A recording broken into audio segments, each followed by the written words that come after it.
The first step in connecting Orchestrate to Planning Analytics is to create an API key. So in PA, we're going to go into our settings and we're going to generate an API key.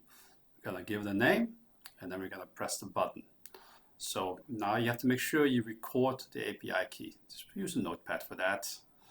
And once we have the API key recorded, we can then set up a new connection inside Orchestrate. In Orchestrate, we're going to add a new connection. We're going to give it a name.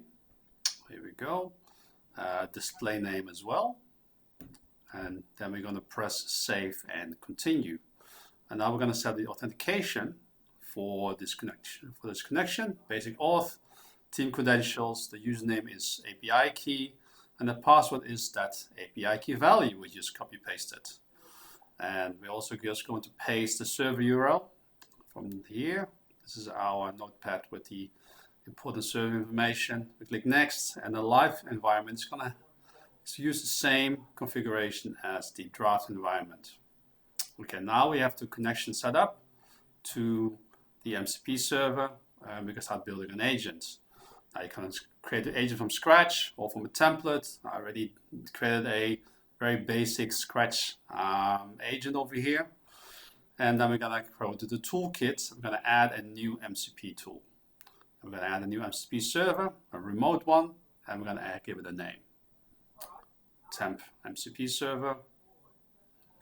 Give it a description if you want to. And now you're going to make sure you enter the URL to the MCP server. Now that's syntax is quite important. I'll put the value in the description as well. And then we're going to select that connection that we have just created. And now it's going to discover all of the tools that are behind that address. It's going to list all the tools over here. The first one I'm not going to select. Those are for deleting items. Don't want to run that risk. So I'm just going to select the one that retrieved data on this MCP server. So there's a bunch of tools over there. And I'm just going to select all of them over here. Got queue information, sample members, outlier summary. And we're just going to check all of those boxes over here. Process status. We might not need all of them, but you never know. So we're just going to give it as many skills as we can. Okay, so now we checked all the boxes and we're going to add them all to the agents. So they're all going to show up over there. And now we're actually already ready to test our agent. So we can do it straight away in the window on the right hand side. We're just going to ask them some questions about the data that it has access to, saying, hey, what cubes do you have access to? And see what the agent comes back with.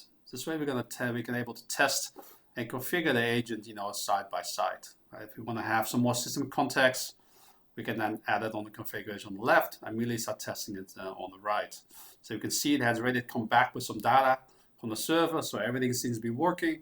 We're going to add some additional questions, see if we can drill down into that database and actually give me the names of the cubes that are inside that particular database. Okay, let's see what's inside that MSD database.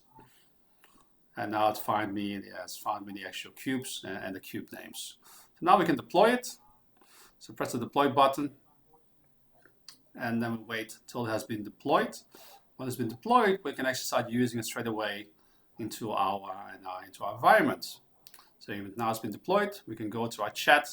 And from the chat, we can then select the agent that we just created, the temporary agent over here, and then we just give it a test again. Okay, so that's how easy it is to set up the connection between Watson Orchestrate and Planning Analytics. You just have to know which fields to use. Thank you very much.